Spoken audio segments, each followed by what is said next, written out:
je t'appelle. Ensemble, tu réponds.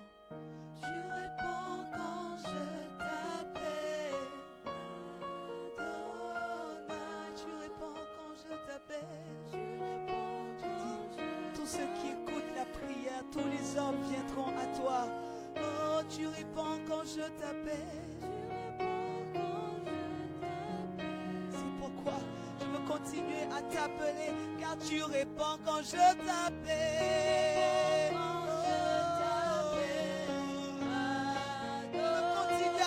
T'appeler car tu réponds quand je t'appelle. Je ne me lasserai pas, je continuerai à t'appeler car tu réponds. Tu es toujours là, tu as toujours mon temps. Oh oui, tu réponds quand je t'appelle, Oui, tu es toujours prêt à m'écouter, tu réponds quand je t'appelle. Quelle que soit l'heure, quel que soit le temps, tu réponds toujours. En toutes circonstances. Oui, tu réponds quand je t'appelle.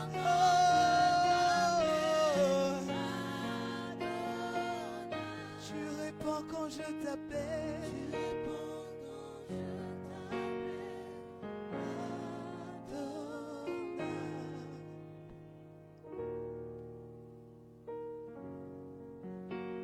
Merci pour le privilège que tu nous donnes encore d'être dans ta maison, dans ta présence.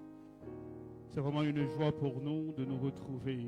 Le psalmiste pouvait dire, je suis heureux quand on me dit, allons à la maison de l'Éternel. Et ce matin, en ce temps que nous venons de passer, nous avons compris, ou nous sommes en train de comprendre que cette présence, c'est la meilleure chose que nous pouvons trouver. Merci parce que tu nous fais déjà du bien. Merci parce que quand nos vies est en train de toucher les cœurs qui étaient si durs, en train de transformer des vies, afin que ces vies également soient des canaux par lesquels tu passeras pour toucher d'autres vies. Nous te bénissons parce que tu as prévu une parole pour chacun, pour un cœur. Et merci parce que cette parole ne tombera pas dans ce cœur et rester stérile, non. Au contraire, cette parole portera des fruits et des fruits qui demeurent au nom de Jésus. Merci pour ta présence, Saint-Esprit, et ce que tu feras. Que l'honneur et la gloire te soient rendus au nom de Jésus le Christ. Amen. Est-ce qu'on peut acclamer le Seigneur?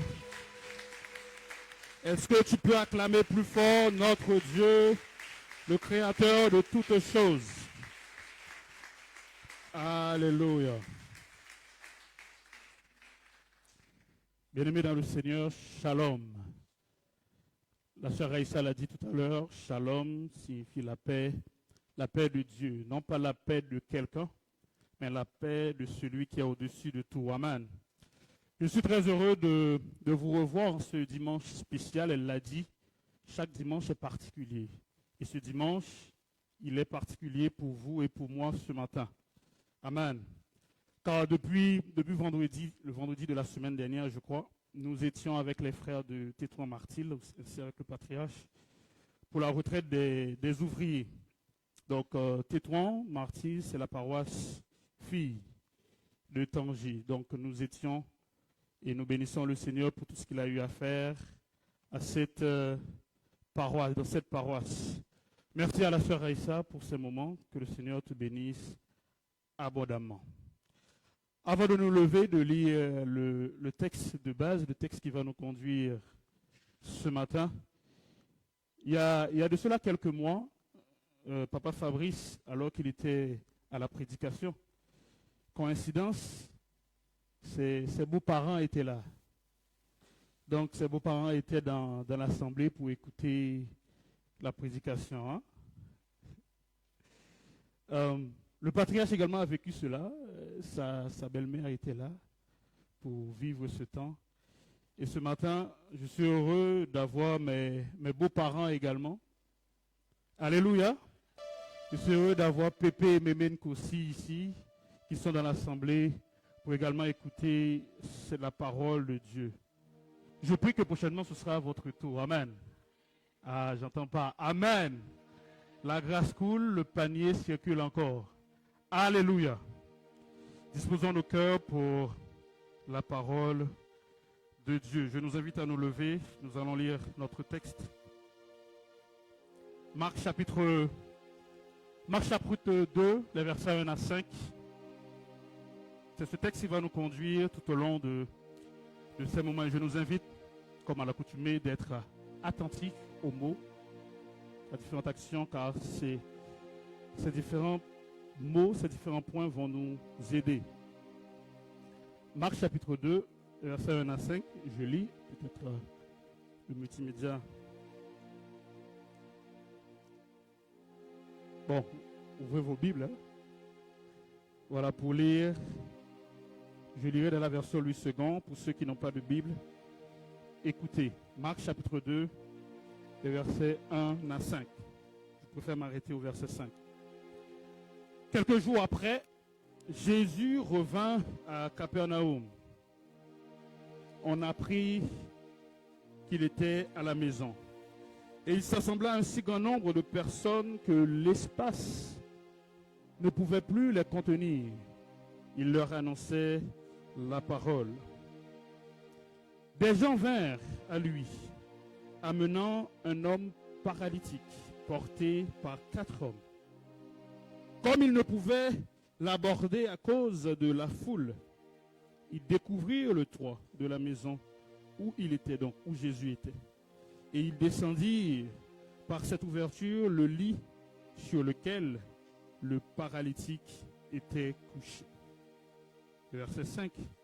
Jésus, voyant leur foi, dit au paralytique, « Mon enfant, tes péchés te sont pardonnés. » Que le Seigneur bénisse sa parole pour l'édification commune de nos âmes. Amen. Merci, nous pouvons nous rasseoir. Bien-aimés dans le Seigneur, depuis le début de ce mois, le mois d'octobre, qui tend à sa fin, nous partageons autour de notre thème mensuel, bâtir la maison de Dieu. Je n'étais pas le dimanche dernier, mais je pense que le docteur Adimi, qui avait prêché, a parlé également de cela. Et on le disait à plusieurs reprises que la maison de Dieu n'est pas seulement les bâtiments que nous occupons, mais c'est d'abord nos vies, de manière individuelle, mais c'est d'abord nos vies de manière collective. Amen. La maison de Dieu, le temple de Dieu, c'est d'abord nos vies. C'est ta vie, c'est ma vie. Avant que ce soit les bâtiments que nous occupons. C'est parce que nous occupons ces bâtiments qu'on appelle ces bâtiments église ou bien temple. C'est parce que nous occupons ces bâtiments. Si nous n'étions pas là, ces bâtiments seraient peut-être comme tout autre bâtiment. Mais notre présence fait en sorte que ce bâtiment, on l'appelle église ou temple ou assemblée, comme on peut l'appeler.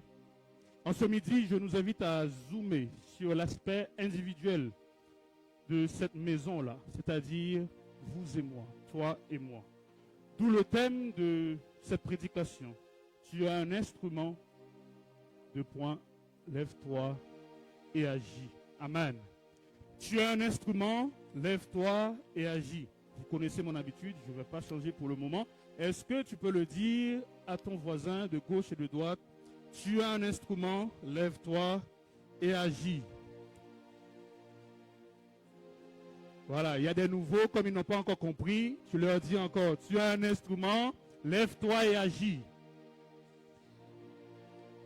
Alléluia. Donc, oui, nous sommes des instruments de Dieu. Levons-nous et agissons. Amen. Dès le premier, est-ce qu'on peut laisser le texte, s'il vous plaît?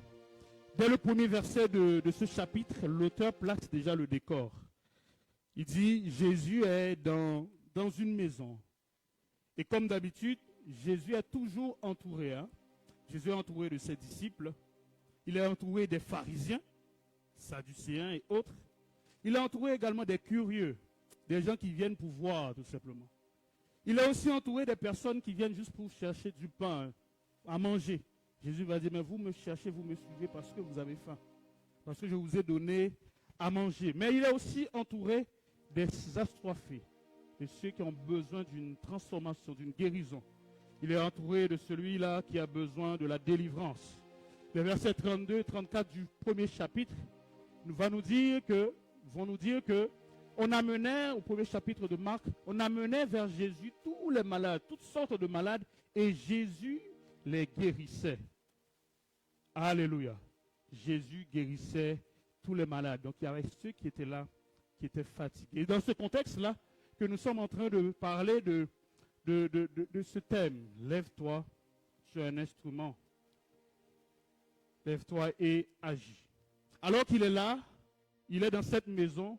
Certains vont dire que peut-être c'était la maison de Pierre, puisque au chapitre 1er, on a fait mention. Mais bon, ce sont des suppositions. Alors qu'il est là, on nous parle de quelqu'un, mais qui n'est pas seul. Quelqu'un qui n'est pas seul. Et ce quelqu'un, c'est qui? C'est un paralytique. Il est porté par 4 hommes. Est-ce qu'on peut me suivre, si possible? Verset 2. Un paralytique qui est là, il n'est pas seul, mais il est porté par 4 hommes. Remarquons 2 choses rapidement. Suivons avec moi 2 choses. Le texte ne donne pas de précision de qui est cet homme. Vous savez, on a parlé de Bartimée, on a parlé de Zachée, on a parlé de beaucoup de gens. Mais l'auteur ne donne pas de précision. Le texte ne donne pas de précision de qui est cet homme. Qui il était. Son identité importe peu pour cet auteur-là. C'est la première chose. La deuxième chose, c'est que l'auteur ne donne pas de précision non plus de ceux qui accompagnent ce paralytique. Les 4 hommes qui étaient avec ce paralytique, on ne sait pas, on ne connaît pas leur identité. On ne sait pas. Est-ce qu'ils étaient de la famille du paralytique? On ne sait pas. Est-ce qu'ils étaient ses amis? On ne sait pas. Est-ce qu'ils étaient juste des proches? On ne sait pas. On ne sait pas qui ils étaient. Pour l'auteur, ce n'était pas le plus important. Mais plus tard, on va comprendre pourquoi j'ai fait mention de cela. Et de même que ce paralytique, ces 4 hommes, pouvaient être n'importe qui. Ça pouvait être n'importe qui.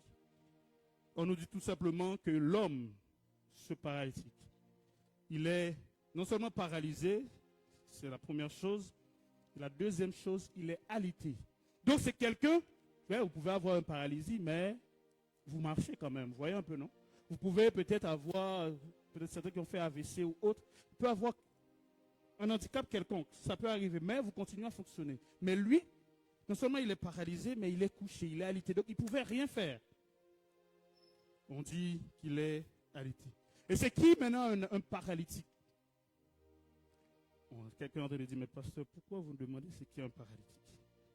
Un paralytique, c'est quelqu'un qui a besoin d'aide. Un paralytique, c'est quelqu'un qui ne peut pas agir seul. Comprenez bien, suivez-moi. Je vous amène quelque part. Amen. Donc, allons ensemble. C'est quelqu'un qui souffre physiquement. Un paralytique aussi, c'est quelqu'un qui souffre psychologiquement ou moralement. Il souffre parce qu'il n'est pas normal. Il n'est pas comme les autres personnes. Donc, il y a quelque chose qui se passe dans sa vie. C'est quelqu'un qui désire également la guérison, la délivrance. Je n'ai jamais vu quelqu'un qui est malade, qui ne veut pas réellement être guéri. C'est compliqué, c'est très rare. C'est très rare. Un paralytique, puisque nous sommes en train de parler de bâtir, c'est quelqu'un qui est détruit. Intérieurement et même physiquement. Quelqu'un qui a besoin d'être reconstruit. Alléluia. Alors que nous sommes là ce matin, plusieurs comme moi, vous et moi, plusieurs sont comme ce paralytique. Nous sommes certains, tu es peut-être comme ce paralytique-là. Nous sommes certes présents physiquement, mais il y a quelqu'un parmi nous, mon frère, ma soeur, peut-être tu es en train de souffrir intérieurement.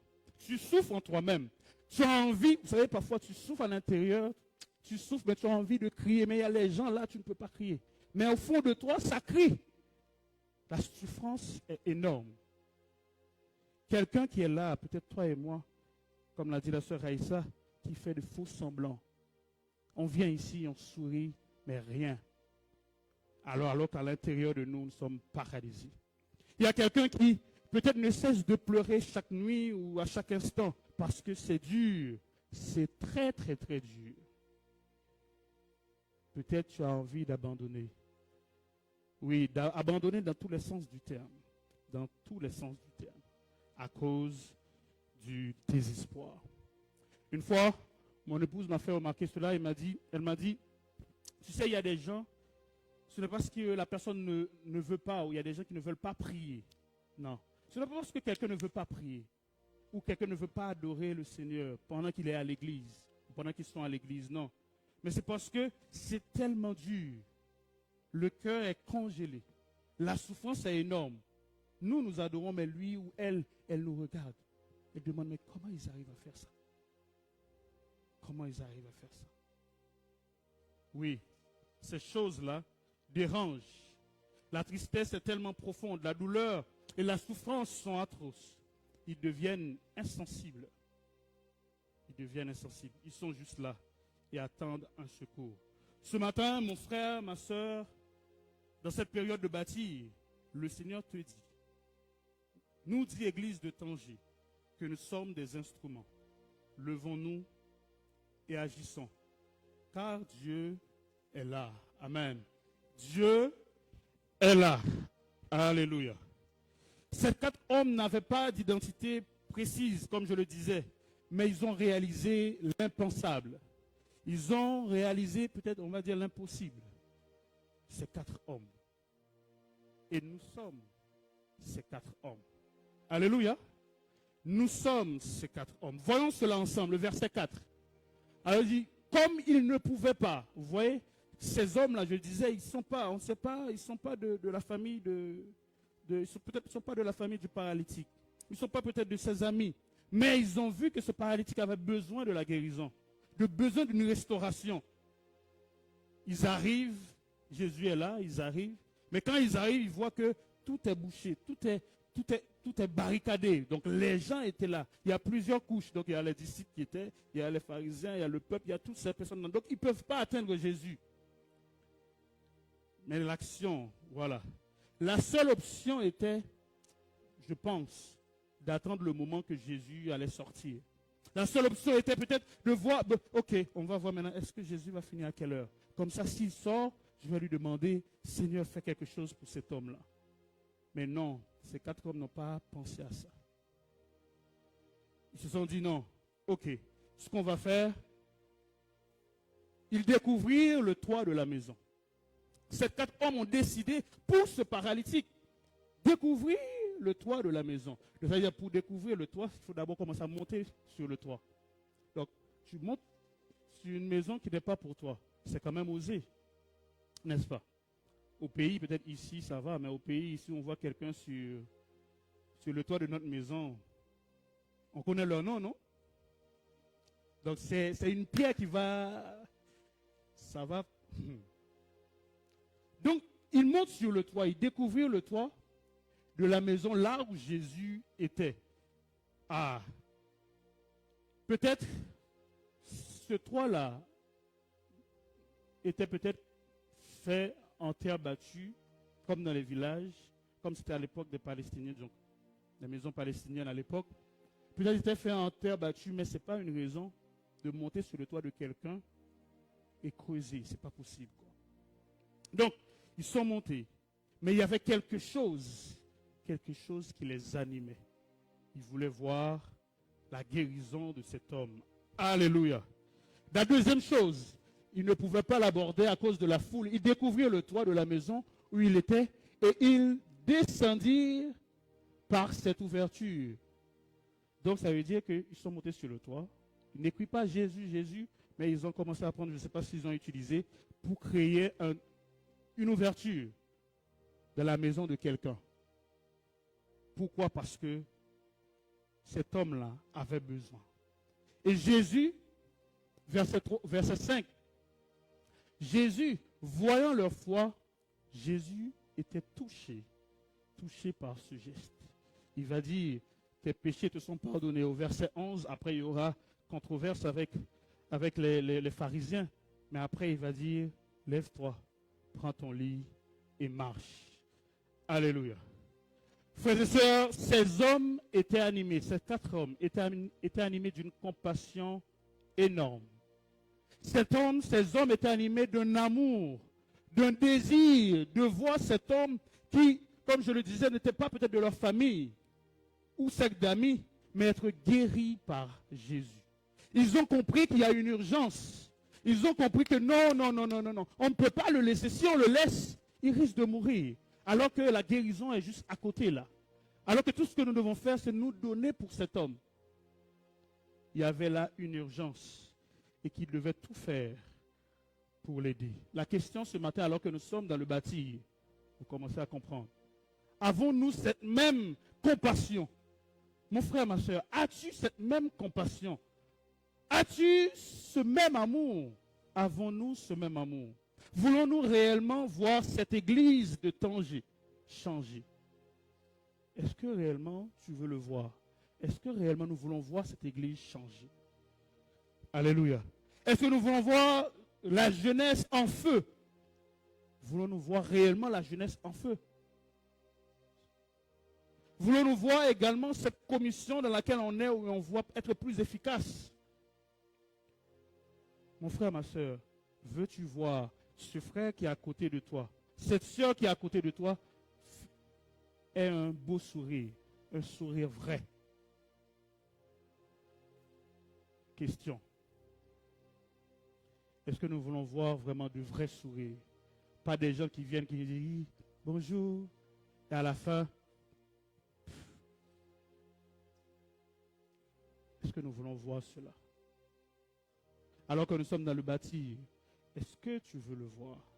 Est-ce que nous voulons voir le visage sur ce frère, le sourire sur le visage de ce frère et de cette sœur? Quand tu le vois, tu es content, tu dis waouh, le visage a changé, sa vie a changé. Alléluia. Alors, Église de Tanger, mon frère, ma soeur, le Seigneur t'appelle, nous appelle à nous lever et agir pour la transformation des vies. Amen. Le Seigneur t'appelle, nous appelle à nous lever pour la transformation des vies. Comme ces 4 hommes, le Seigneur veut que tu te lèves, que nous nous levions pour guérir, pour toucher, pour que ces hommes, ces femmes puissent retrouver la joie, la paix. Alléluia. Si toi c'est la prière, vous savez, il y a des gens qui prient, hein? Il y a des gens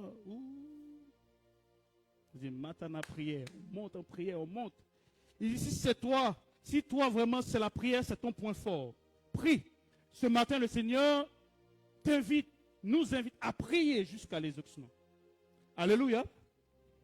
Les paroles sont dures, mais c'est vrai.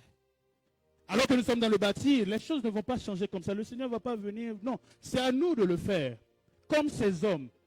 Toi, tu peux prier. Lève-toi la nuit. Peut-être faire des listes. Commencer à écrire les noms des gens. Et commencer à prier. Comme ces hommes disent, Seigneur, comme ce chant, je prierai, je prierai, je prierai, oh, je prierai. Si je ne prie pas. Le reste dit quoi? Voilà. Donc si on ne prie pas, Satan continue à paralyser des frères et des sœurs. Amen. Donc, si toi c'est la prière, lève-toi, continue à prier jusqu'à l'exaucement pour lui et pour elle. Alléluia. Nous sommes là entre nous, n'est-ce pas? Nous connaissons les gens qui sont peut-être, on connaît peut-être certaines situations déjà de certaines personnes. Ça, on n'a pas besoin de nous cacher. On sait que ce frère a besoin de ça. Cette sœur a besoin de ça. Certes, il y a des situations qui sont un peu plus intimes, mais il y a certaines choses qu'on connaît déjà, n'est-ce pas? Levons-nous dans la prière. Alléluia. Peut-être, toi, ce n'est pas la prière, peut-être toi, c'est pour les finances. Tu peux aider financièrement. Alors lève-toi. Commence à faire des dons. Parce qu'il y a des gens qui ont besoin d'argent au milieu de nous. Il y a des gens peut-être qui en sortant ici, ne savent même pas ce qu'il va manger. Alléluia. C'est pas grave, on peut dire amen. Ensemble, comme ça, on ne saura pas. Donc, il y a des gens vraiment qui sortent ici, qui ne savent pas, Seigneur, qu'est-ce que je vais manger. Alors, peut-être toi, tu n'arrives pas à prier comme les frères et sœurs qui prient, mais tu peux dire, bon Seigneur, ce que je peux faire, par cette compassion, cet amour que j'ai, je peux commencer à faire des dons. Je vois ce frère dire, le Seigneur m'a mis à cœur de te donner ça. je suis sûr et certain, ça va toucher. Amen. Tu es en train de construire sa vie parce que le manque peut le pousser ou peut la pousser à faire du n'importe quoi. Amen. Alors que le fait que toi, tu as agi, quelque chose change dans sa vie. Amen. Alléluia. Mais également, peut-être toi, tu ne peux pas prier, beaucoup prier. Tu n'as pas l'argent, mais tu peux être présent. Tu peux faire des visites. Vous savez, actuellement dans ce monde, c'est grave. La dépression, le suicide, toutes ces choses, ça augmente les statistiques. Ouf, c'est énorme. C'est énorme. Les gens qui sont dans la dépression, les gens qui sont dans le burn-out, les gens qui n'en peuvent plus. Et qui sont dans la solitude. Ils sont énormes. Prochainement, je viendrai avec des statistiques comme ça. On verra ensemble. Pour montrer que c'est dur, c'est dur, c'est dur. Mais toi, peut-être c'est une visite. Hein? Le fait que tu peux voir le frère, la soeur. Ah, comment tu vas? Je voulais juste te voir, passer ce temps avec toi.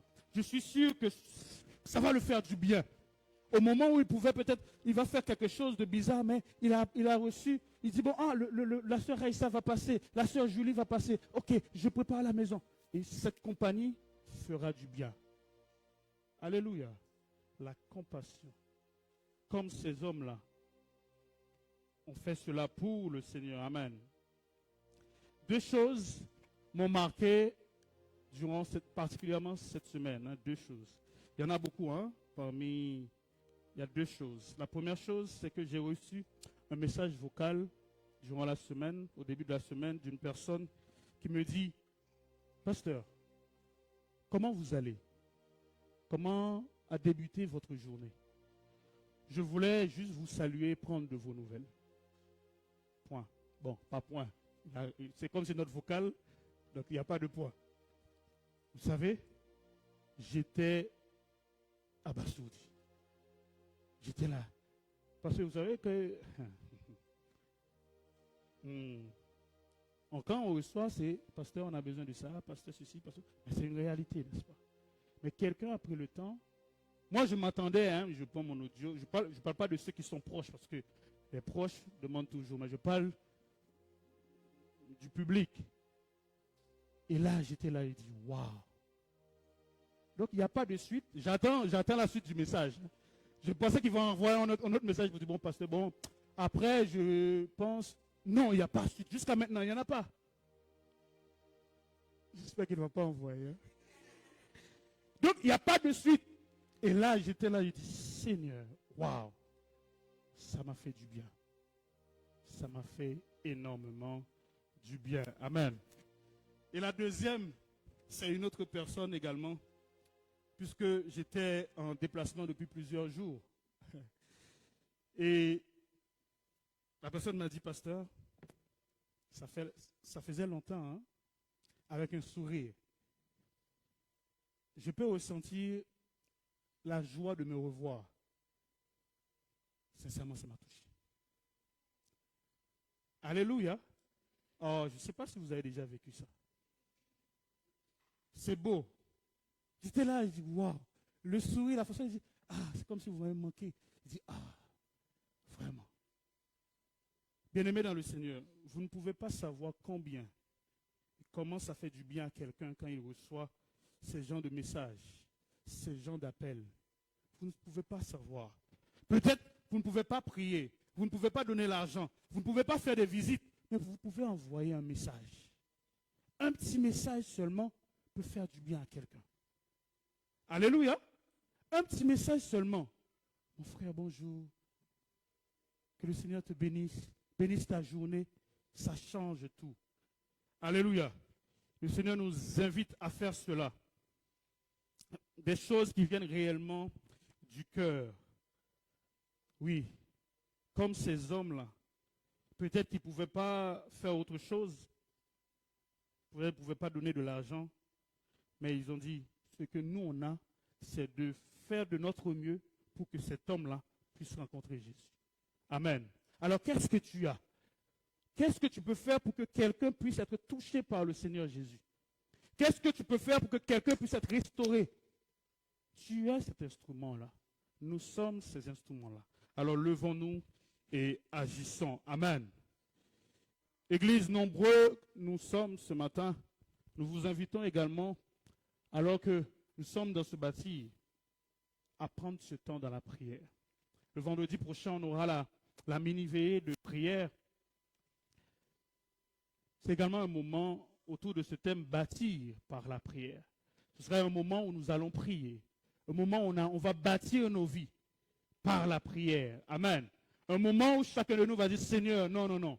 Je prie jusqu'à ce que tu me touches. Alléluia. C'est un moment où tu vas prier pour toi, pour ta famille. Quelqu'un m'a dit ce matin, derrière chaque homme, il y a une nation, il y a une famille. Derrière chaque personne. Donc, alors que tu vas prier, tu es en train de bâtir ta vie, tu es en train de bâtir également une famille, une nation. Donc, vendredi, nous continuerons toujours dans ce même élan. Nous serons là ici à 18h30, de 18h30 à 22h. Donc, de 18h30 à 22h, on se retrouve ici, aussi nombreux que nous sommes. Venons prier ensemble. Venons bâtir nos vies. Bâtir également la vie des autres. Alléluia. Parce que quand tu pries, tu es en train de transmettre quelque chose. Notez bien cela. Vendredi, 18h30. Venons assoiffés et certainement, le Seigneur répondra à nos prières faites d'un seul cœur. Il est écrit dans Matthieu chapitre 18, verset 19. Je lis pour nous. Si deux d'entre vous s'accordent sur la terre pour demander une chose quelconque, elle leur sera accordée par mon Père qui est dans les cieux. Alléluia. Si deux d'entre vous s'accordent pour demander une chose quelconque, elle leur sera accordée par mon Père qui est dans les cieux. Et ce vendredi, on va s'accorder pour prier et demander la restauration, la guérison et la délivrance. Alléluia. Oui, ce vendredi, nous y serons tous par la grâce de Dieu. Ce matin, alors que nous allons prier, je nous invite à être comme ces 4 hommes. Peut-être on s'attendait, ce texte parle de la foi, ce texte parle de la controverse avec les pharisiens, mais ce matin, le Seigneur n'a pas voulu que je parle de cela. Il voulait qu'on puisse mettre la caméra sur ces 4 hommes. Parce que ces 4 hommes, c'est vous et c'est moi. Et c'est nous qui allons faire de cette église, de ces personnes-là, quelqu'un d'extraordinaire. Parce que le Seigneur passera par nous. Alléluia. Est-ce qu'on peut, avant vendredi, commencer à appliquer cela? Je nous invite à prier, à nous lever. Nous allons prier. Nous allons prier pour ces personnes-là qui souffrent. Nous allons prier pour ces personnes-là qui sont dans la dépression. Ces personnes qui ont besoin d'une percée, qui ont besoin d'un changement. Ces personnes qui ont besoin d'une ouverture. Nous allons maintenant être comme ces 4 hommes pour prier pour ces personnes-là. Commence à disposer ton cœur, à disposer nos cœurs pour prier. Pour prier. Ces hommes ont dit, non, ils ont compris que non, ils ne peuvent pas voir Jésus, ils ne peuvent pas rencontrer Jésus comme ça, mais ils doivent monter, ils doivent faire l'impensable. Dis Seigneur, ce matin, par ma prière, je suis en train de faire l'impensable. Pour quelqu'un peut-être que je ne connais pas.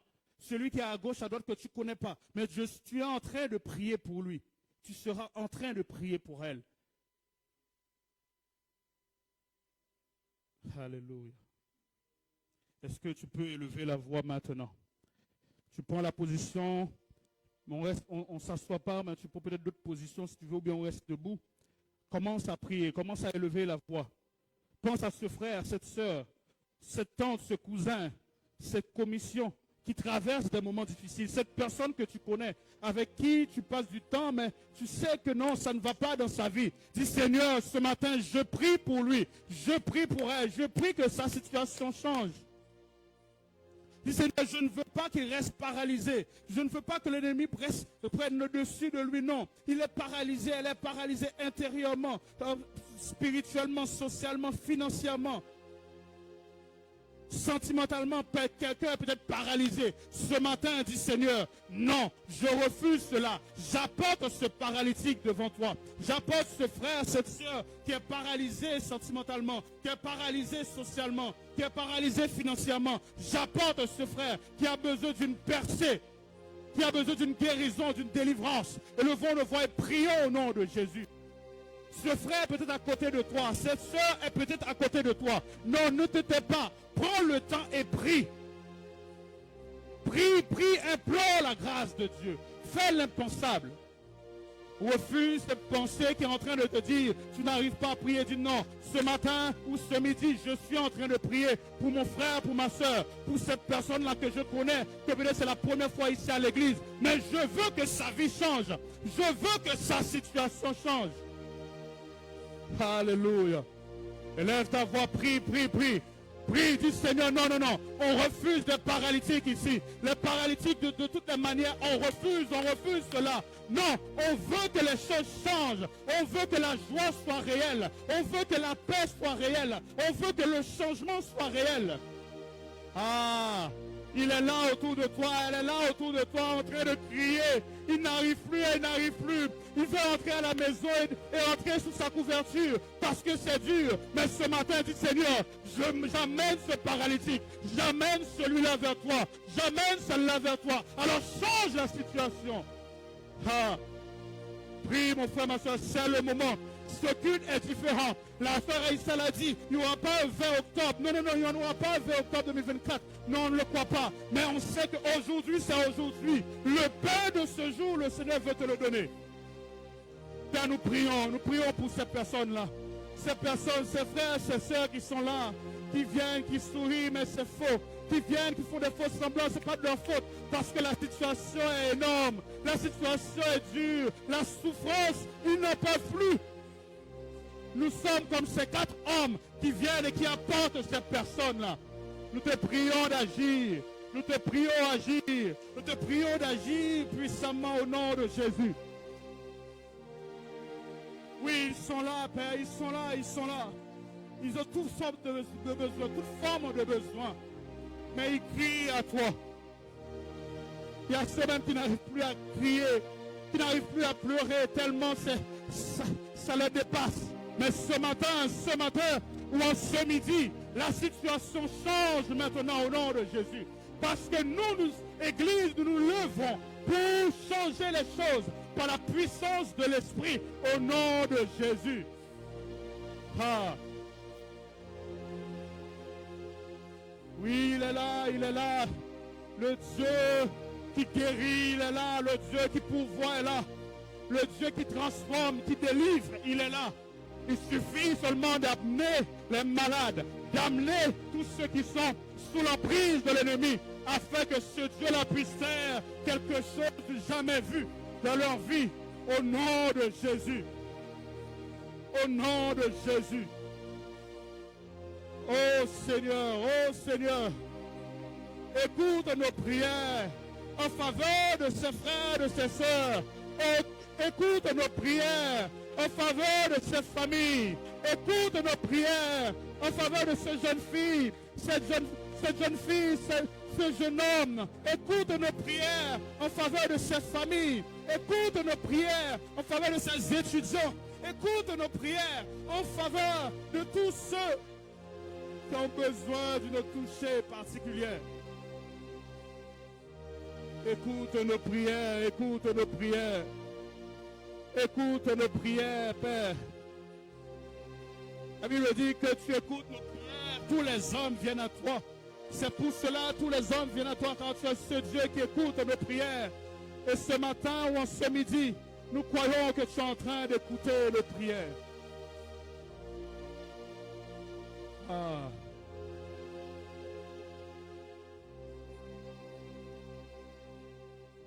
Alors que nous formons cette église, nous serons également comme ces 4 hommes. Deuxième et dernier sujet.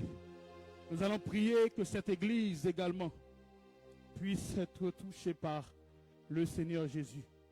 Il dit, je bâtirai mon église. Le même qui nous a formés, c'est lui qui a bâti. C'est lui qui doit prendre soin de son église. Alors nous allons prier, Seigneur, nous voulons que ce lieu, lorsque nous nous rassemblons, que ta présence soit palpable. Nous voulons que cette église, il n'y aura pas non, ici là les gens ne viennent pas, les gens sont ceci. Non, non, non. On refuse ce témoignage bizarre. Non, non. Nous voulons que ce lieu, comme j'aime le dire, soit piscine de Bethesda. Quand quelqu'un vient, quelle que soit sa maladie, quelle que soit sa situation, il reçoit une parole, il reçoit la transformation. Que les dons soient réels, les dons spirituels soient réels en ce lieu. Élevons nos voix et prions pour cette église, prions pour toutes les commissions. Déclarons, alors que toi aussi tu fais partie de cette église, dis Seigneur, oui, bâtir la maison de Dieu. Alors par nos prières, nous sommes en train de bâtir. Élevons nos voix et prions pour toutes les commissions. Prions pour ce temps, pour tous les temps que nous passerons, que sa puissance, sa gloire soit réelle, soit palpable.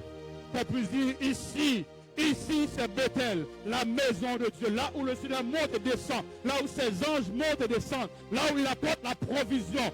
Élève la voix et prie. Quand tu viens en ce lieu, que peu importe tes soucis, tu te sens transformé. Et là, ta voix, prie, c'est ton église, c'est notre église. Ce n'est pas l'église des pasteurs, du patriarche, de moi-même, non. C'est du CP, non, c'est notre église. Nous voulons que sa présence soit réelle. Cette année, la gloire doit être plus grande. Cette année, la situation doit être, non, ça doit changer. Les mariages, les enfants, le succès, le travail. Nous voulons voir ces choses en cette année 2024 et 2025. Et à la fin de cette année, nous on dit, Seigneur, nous t'avons évoqué et tu nous as répondu. Ça va commencer par toi, ça va commencer par moi. Oui, ça va commencer parce que nous sommes en train de prier comme ces 4 hommes. Ha! Il n'y aura pas parmi vous ni stérile, il n'y aura pas parmi vous ni handicapés, il n'y aura pas parmi vous ni les paralytiques, il n'y aura pas parmi vous ni les malades. Non, non, non, parce que Dieu est en ce lieu. Dieu est au milieu de nous. Ha! Il est là, il est là, il est là. Il veut entendre, il veut exaucer tes prières. Prie tout simplement. Prie de tout ton cœur, de toute ton âme. De tout ton cœur, de toute ton âme. Ah, il est là, il veut le faire. Il est en train de le faire. À partir d'aujourd'hui, à partir de ce midi, la situation de ta vie ne restera pas la même. Non, ce n'est pas possible. Parce que le Seigneur est en ce lieu et nous sommes ces 4 hommes qui les amènent. Non, la situation va changer dans les jours, les mois à venir. Nous recevrons des témoignages en ce lieu. Ah, il est réel, notre Dieu. Il est réel, notre Dieu. Il est réel, notre Dieu. Il est réel, notre Dieu.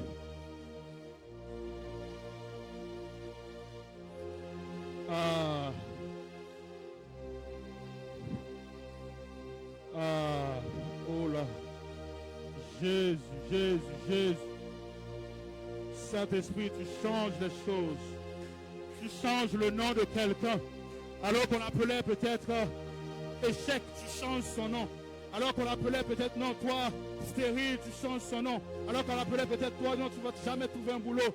Tu changes son nom. Tu ne vas jamais peut-être réussir dans ta vie. Non, tu changes son nom. Parce que quand tu rencontres quelqu'un, la vie de la personne change. Et ce matin, comme ces 4 hommes, nous amenons ce paralytique. Parce que tu es en train de dire tes péchés te sont pardonnés. La culpabilité est enlevée. Lève-toi. Prends ton lit et marche. Prends ton témoignage et marche. Annonce à toutes et à tous que Jésus est Seigneur. Que Jésus guérit. Que Jésus restaure. Que Jésus délivre. Et que Jésus sauve. Annonce à toutes et à tous que Jésus le fait. Il l'a fait, il le fera encore. En commençant aujourd'hui.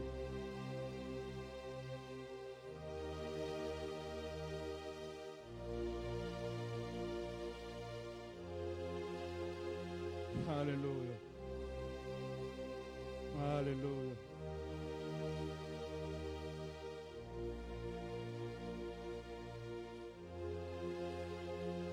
Ah, Jésus. Te bénissons, Père. Au nom de Jésus.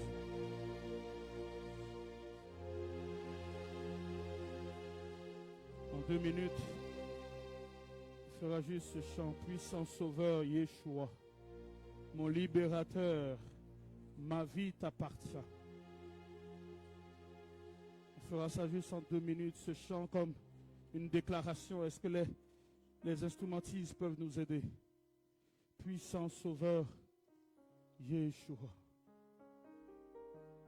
Alléluia.